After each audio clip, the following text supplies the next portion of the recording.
first Fusion Wellness TV. We have my beautiful friend Jenn here, and we're going to be discussing and just kind of having an open conversation with Jenn regarding how she got into the wellness industry, also her incredible story of what led her to this point, and just kind of seeing also what Jenn's personally gone through in her own healing journey. And so, welcoming Jennifer Bauer. Thank you. Yes. Oh, thank you, Jenn, for being here. You know, it's like you facilitate too incredible energy for many people, and I just really want to give you that credit as the, you know, universe too. You know, what Jenn does for audience at home is she also facilitates breathwork, and she also is a life coach. And the biggest thing that I think I've personally found from Jenn's teaching is how to be in the physical body. So I just kind of want to see, Jenn, though, as far as, and I think the audience too, what you feel intuitively for yourself led you to this point, and what has inspired you in the wellness industry, and what got you started, and kind of too your corporate background. And Okay. So I think growing up, I didn't necessarily give myself permission to think of myself as a healer or think of myself in that way, and had, you know, conditioned like most people, that you go to school, you get an education, you get married, you have kids, you know, that's what a woman's supposed to do. And so I went into a corporate career. I went and got my MBA, followed that path, and what I realized after getting laid off 5 times in 8 years and resigning from a couple others. Okay. And a lot of starting over again and starting over again and going, okay, am I really starting over again? And that final last time, I was like, all right, I can be good at something, but it doesn't necessarily mean that that's what I'm supposed to be doing. And so I really did. I just said, universe, like, I have no friggin' clue what I'm supposed to be doing right now, so please just give me some sort of sign, any sign. I need some sort of direction. And sure enough, a few minutes later, I got a ping in my inbox. Martha Beck Institute. I'd followed Martha Beck for years. She helped me through some really dark times, and I'd done a couple of her retreats. And so when I received that in my inbox, it said, you know, maybe you should be a Wayfinder, and here's this new Wayfinder training, and be a life coach. And I'm like, I couldn't be a life coach. Like, I can't even figure my own life out. How am I supposed to be a life coach to somebody else? We all go through. Just like, you know, of course, questioning yourself to also figure it out, you know? Yeah, yes. And so I said, okay, well, maybe I can justify taking this if it's another aspect of my resume, and I'll just continue to apply for jobs with this is making me a more marketable leader to have coaching on my resume. Yes. And so I proposed it to my husband. We were running along the beach in Huntington, and it's this beautiful pathway. Here's the sand, here's the ocean. And as soon as I made that decision and we agreed, okay, this I'm going to go back home and I'm going to sign up and register for training, dolphins started doing backflips. I mean, this whole pod of dolphins was like twirling. They came to give you the validation. Yeah. Absolutely. And I mean, I have, dolphins have such a special place in my heart, as I'm sure they do most people. But as soon as they started celebrating like that, it was full body electrical chills. And I just like, okay, all right, this is the right decision. And within probably 2 months of training, I said, this is exactly what I want to do. Wow. This is exactly what I'm intended to do. And that started me on the path. And it was my, I joke, my gateway drug into energy healing. Okay. I like how that is so. A healthy gateway drug. A healthy gateway drug. We're not talking for the viewers, you know. Yes. But these are the things you want. Yes, but it was my permission slip to myself to venture down that path, and and I took little small steps there. Okay. And as I coached, I awakened the intuitive gifts that I had always had, but I started to peel back the layers of my own self-doubt and self-worth to say, yes, this is something that I have. Yes, this is something that I want to allow to be more present for me, and I want to grow it, and I want to hone it, and I want to seek mentors, and I want to seek out teachers that can help me grow in those areas. And so it's kind of been layer after layer after layer, and it's been a beautiful unfolding as I started to learn that, you know, thought work and emotional work that I've been doing in coaching got me so far, and then I needed to also find a way to heal energetically and spiritually. And so that's what led me into breathwork. Well, it's beautiful to hear, Jen, just also to the level of confidence that, you know, you had to have in yourself as well to get to where you are today, right? As you spoke about going through the self-doubt, you know, going through the layers of what I think most, you know, people go through. You know, I can personally speak as well.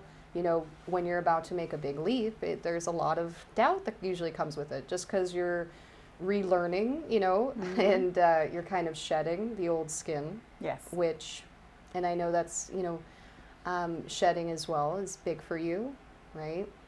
And if you kind of want to further extend on that, of what shedding the skin means to you. So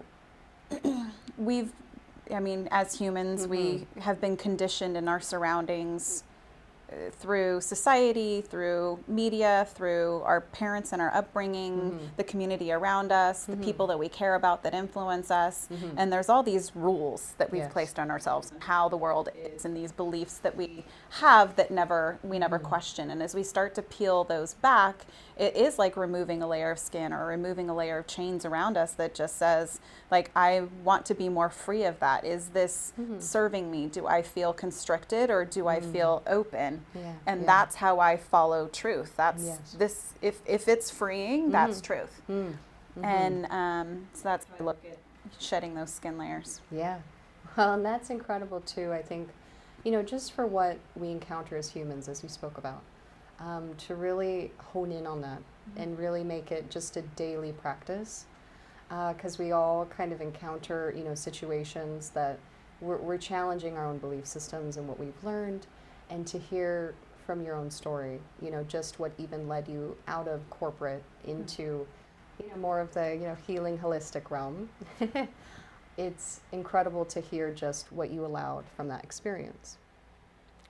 And kind of, you know, Jen, I think that what's big for people as well is, you know, we learn at a young age that certain societal programming is just what it is, right? And as you spoke about, so to really shed that layer of skin, it's really big. And I know that you know, help people with that as well in what you do.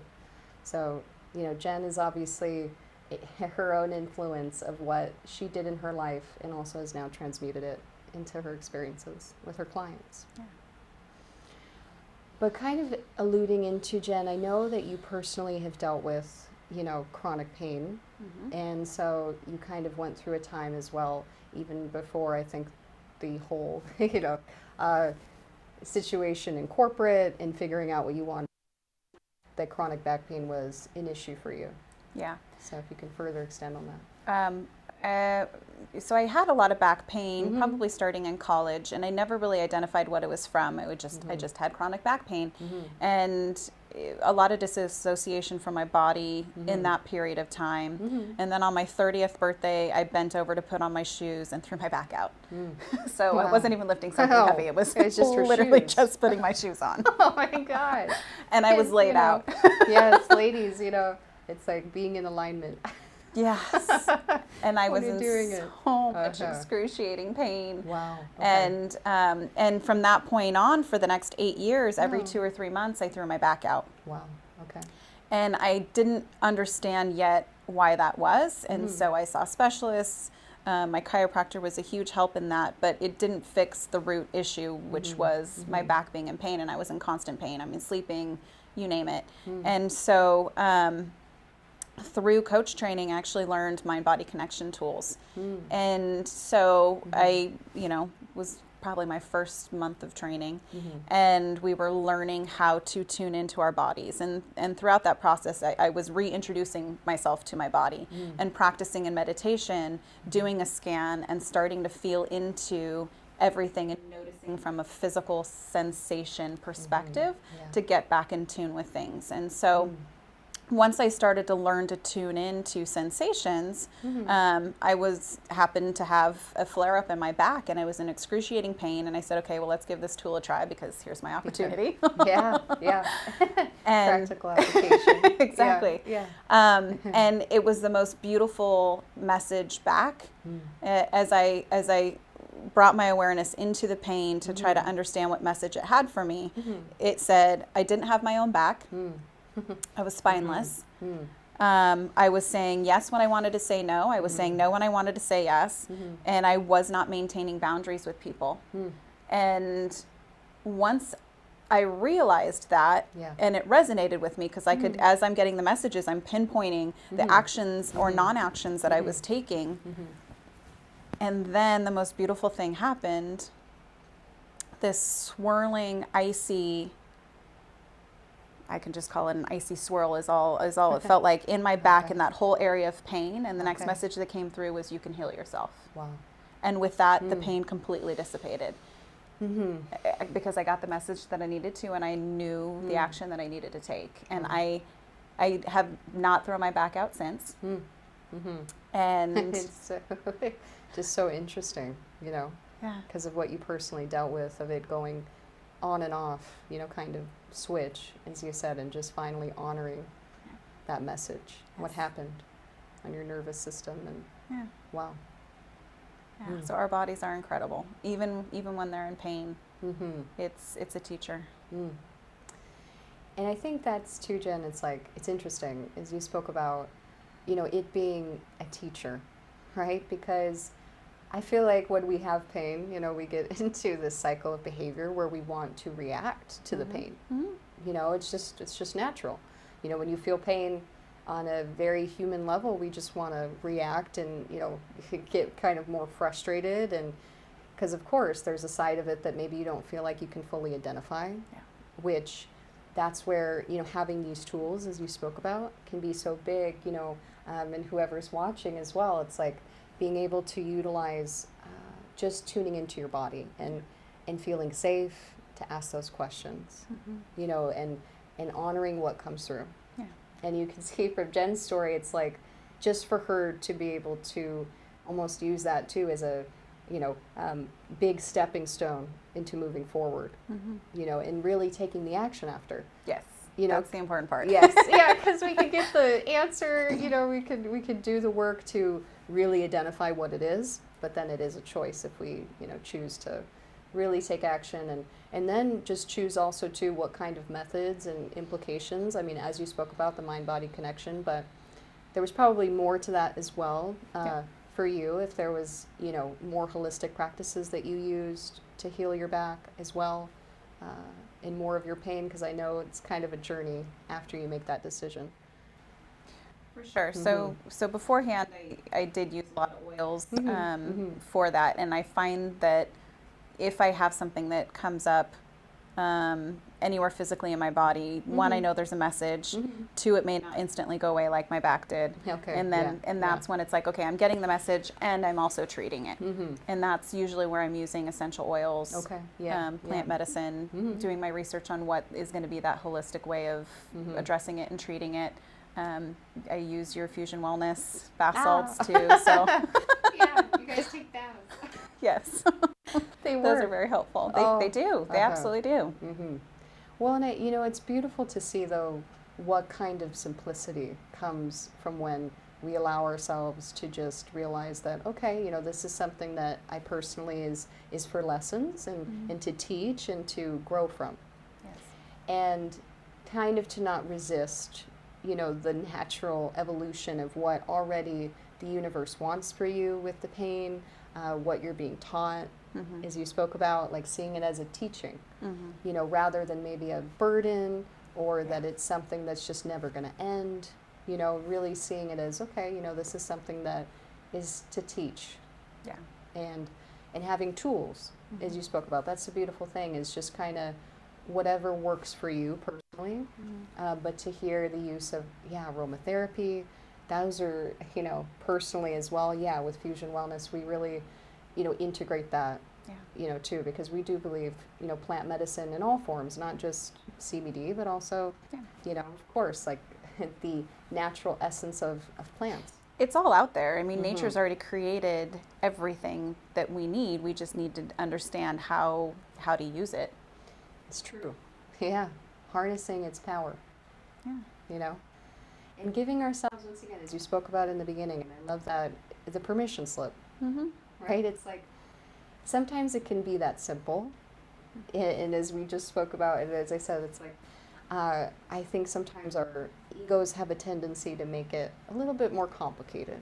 And that's the point of the ego. We all go through it. But also kind of alluding into, after you went through the journey with your back, what also were kind of some more practices that you've integrated? I know you spoke about essential oils and their use, but is there certain tools that also, after that time period of your life, that really gave you, it feels like a big realization for also what you wanted to do, for going forward with people? It's like, what, also daily practices do you use just to help, heal your body, also heal your mind, because obviously it's all interconnected too. So is there any type of mantras or affirmations that you personally use to help stay in alignment? Yeah, it's more, less so, for me personally, mantras don't work as well. It's more being able to focus my mind on the physical. So, grounding, connecting to source, and then scanning my body and learning to live in my body and love it and appreciate it for everything that it does. But even that simple practice of doing a body scan, like, what are my feet and my toes touching? What does the air feel like on my skin? And physically going slowly through my body to be present with it, so that I can be in communication with it, so that when something is amiss, I'm already used to having that relationship with it. And even, when we are in situations of pain, it's very easy for us to reject our body, to be angry with it, to be mad, like, get rid of this now. And if we can kind of turn that around, so the practice that I often try to do is, why, what are the top 25 reasons why this is the best thing for me? Like, why is this a good thing rather than a bad thing? And so, if it's my knee bothering me and I can't go up and down stairs, maybe it's because I need to rest right now, or I'm intended to be closer to the ground because I just need more grounding energy. And so going through, like, what are all the reasons why that's something that I need right now, and what is it forcing me to do behaviorally, emotionally, etc., so that we can try to find that turnaround and return to gratitude. Rather than trying to push it away. Well, I love that you actually have, like, a practice as far as, writing those things out. Yes. Because we can say them, like you said, it's like we say them in our minds, but it's easy to forget, but actually having it on paper. And reciting it to yourself. And it's so powerful, right? When you see it in front of you, you write something on paper, you're getting that energy out, but as well, that reflection. It's not just, in your soul, physical and just in your mind, it's also physically on paper. And to hear that, I loved how you used the word rejection. Because we have a tendency to resist, those things that may just, of course, be healing for us, but that's usually how it comes through, is we want to, reject or resist what comes through, because of course we're a little frightened of maybe what we're going to find and what happens. But that's kind of something I also wanted to speak about with you, Jen, is what do you find when you're trusting yourself? Like, what does that feel for you? Trust? Yes. It feels physically in my body like alignment, like just being confident, and then feeling it in my solar plexus of just kind of still and anchored. Yes. And so feeling that anchoredness in my body is that trust. Like, I'm trusting now, I'm trusting in this moment, I'm trusting my body, I'm trusting that the universe has my back. Yes. And it just feels like it's a solidification, almost like down and through the spine. If that makes sense. Yeah. Yeah. But that's how Yes. it physically feels like to Yes. me, because I try to relate things to the physical. Yes. Which is obviously big because of what you do. You work with the physical. It's like, that's what she does. And that, you know, that's where I want to also carry this into, you know, because I feel like when people come to you as well, and, you know, they're at a point as well where they're learning how to trust their intuitive feelings, their body, like what you went through to even get to this point and bring it forward for them. And so that intention set. But what also, you know, I know that kind of, you know, your mother's transition also helped to ignite, you know, you to get into breathwork as well. And, you know, what you released through that experience and then what you felt afterwards of that sense of, you know, peace. But if you can just kind of, you know, discuss a little bit of what that experience was for you and, you know, what you bring forward as well with your clients. So when I was 20 years old, my mom committed suicide. I had spoken to her on the phone 10 to 15 minutes before she passed, not realizing that that she had already started to overdose. And so I carried a lot of shame and guilt and blame that I was responsible for her death. That if I had done things differently, she would still be alive. And so I carried that with me for a good 10 years, where I just had a lot of self-loathing. All that shame and guilt was like an anchor around my body and my soul. Yeah. And as I learned to Forgive myself, and now it doesn't even feel like self-forgiveness. It just there was no blame to be done because that was what she had to do. And but I had to release all those mental and emotional ties that bound me to that pain, to that dirty pain there. Yeah. And when I'd done all that work, I realized that it was still stuck and locked in my body. I was still getting triggered. And so I knew that I needed some sort of additional energetic release and spiritual release to be able to fully heal from that experience and that trauma.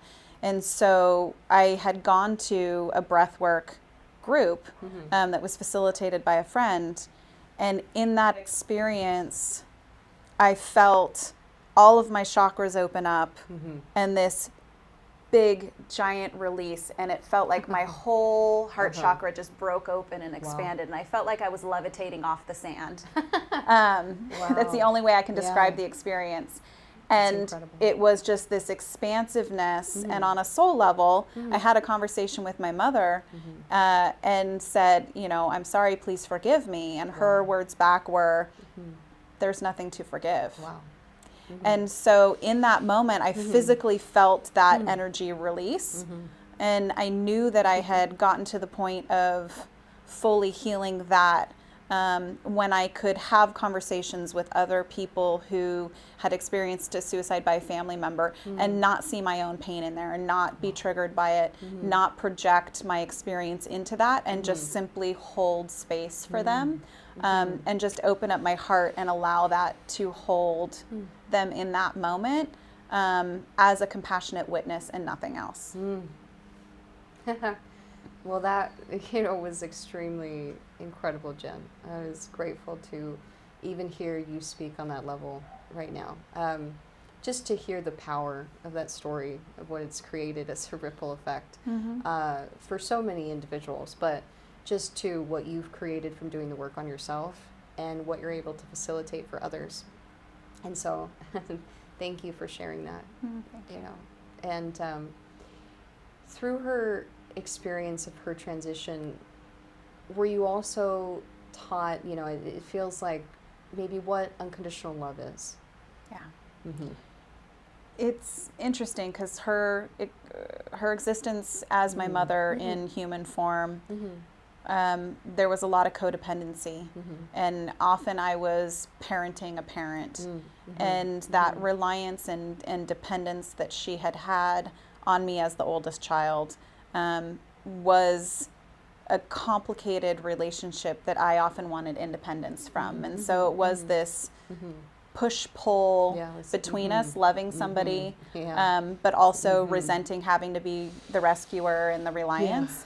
And so power struggle. Yes, yes. And so going off to college was kind of this sense of freedom that then, you know, had a negative effect on my mom. And so in that form, I don't feel like it was unconditional love. I feel like it was more conditional love because it was the best way that she knew to love me. That, I mean, she couldn't have loved me any differently. And I know that she did love me.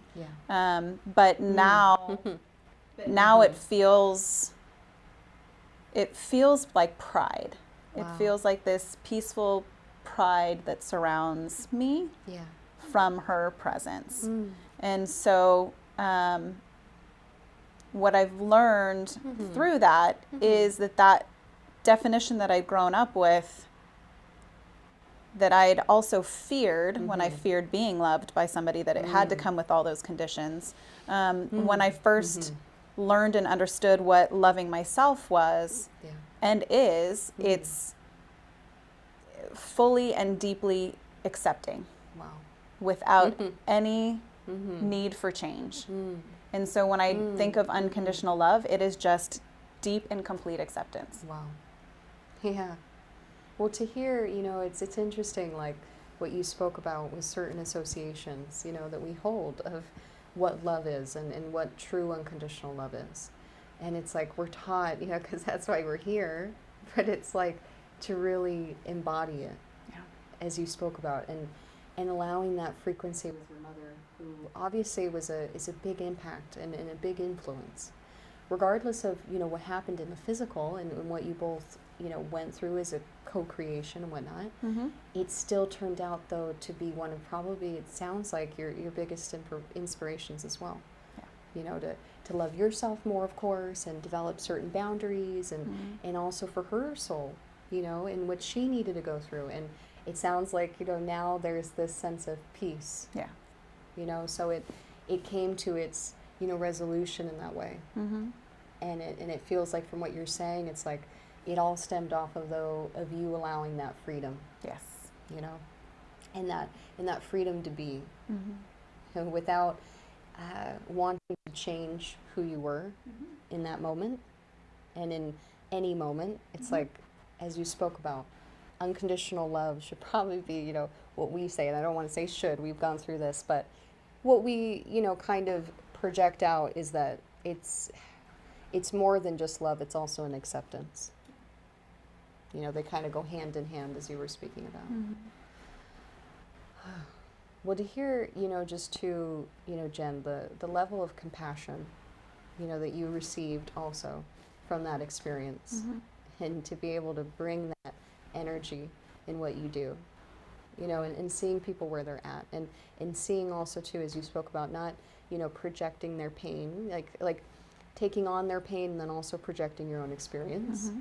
It's like that goes hand in hand, too, with just what you've done in your own personal, you know, life journey. And it's an ongoing journey. I mean, there's always steps backward as we learn and see another facet of it that shows itself, which is another opportunity to take another layer off. And I, you know, as soon as I think I've figured something out, then it'll come at me at a slightly different way and angle, and I go, oh, you're back again. The universe, you know. Oh, we've got some more to do. Okay. Well, it's true. You know, it's like it is a continuous journey, and I love you bringing that, you know, into the awareness too, because, you know, fusion wellness is also about, you know, that's why our slogan, allow healing, because no matter how much, you know, we've kind of achieved in our own personal development level, there's always more, and there's always an opportunity to get better.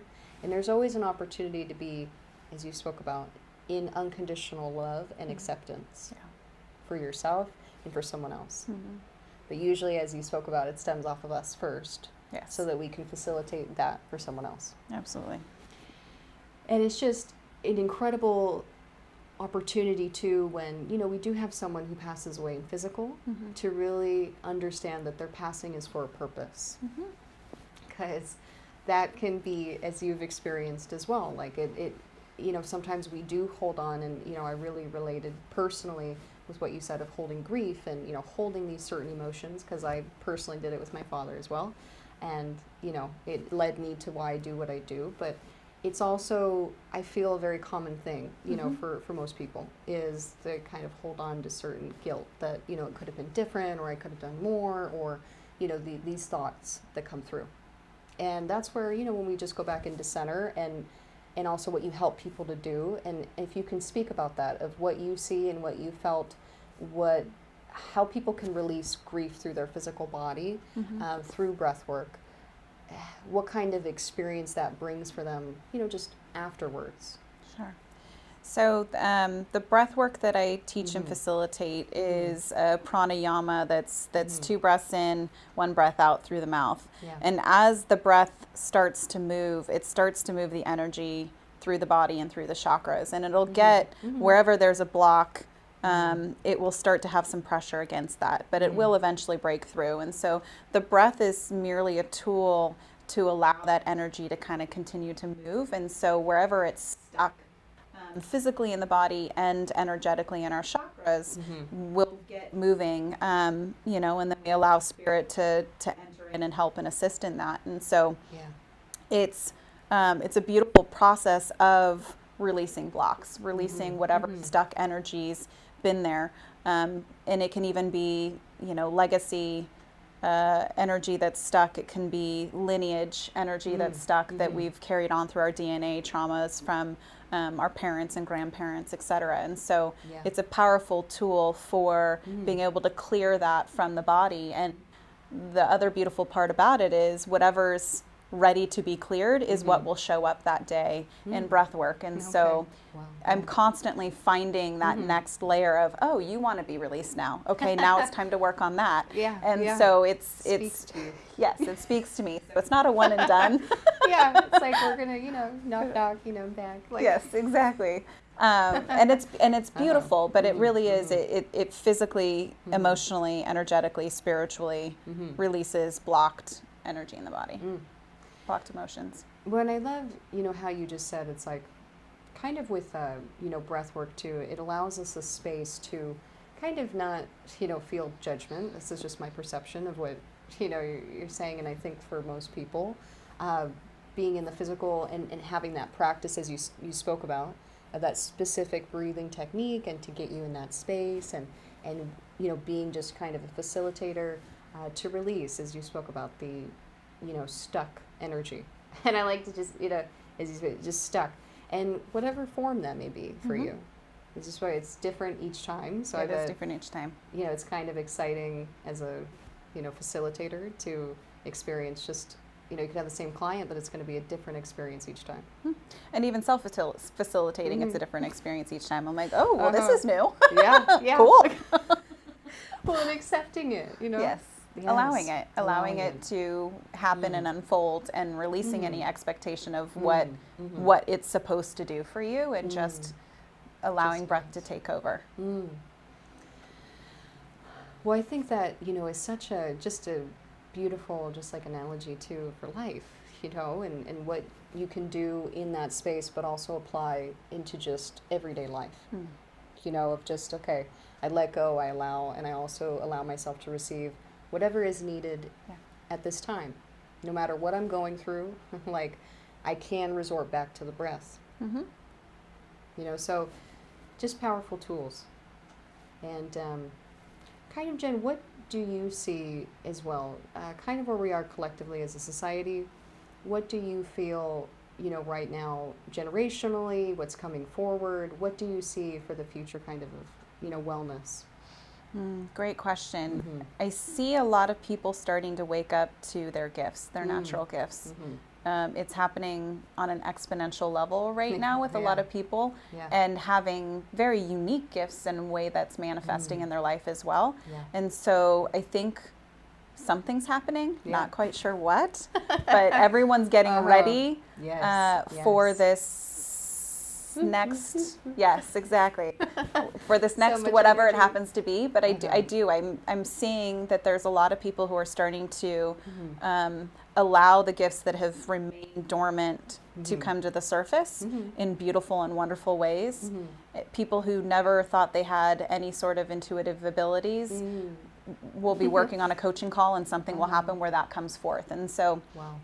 it's been beautiful to see unfold, and even in just how I'm being exposed to and meeting people like our beautiful, wonderful universe introducing us Yes. moment Divinely guided.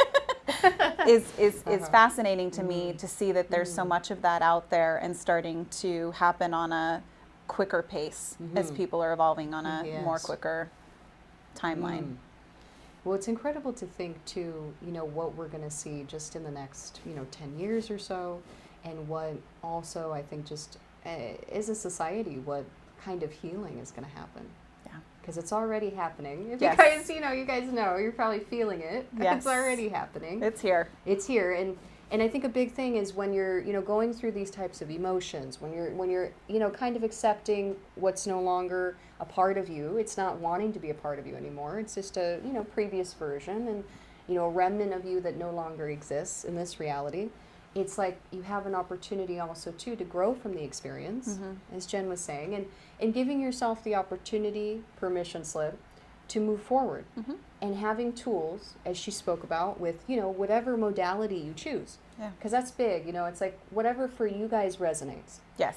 And I see that's a big thing for you as well, Jenn. It's like you not only facilitate, of course, for what, people come to you, they're already seeking out your services and really, see it a fit, but there's also a side of you too that allows whatever the universe, you'll direct them in that way. Yes. There's no force in what we do, especially what Jenn does. It's purely just an energetic acceptance. Like, if this works for us, if we're both on the same, frequency of what you feel like I want, you want, then we can co-create it together. Yes. Because that's big, guys, is like healing is a co-creation.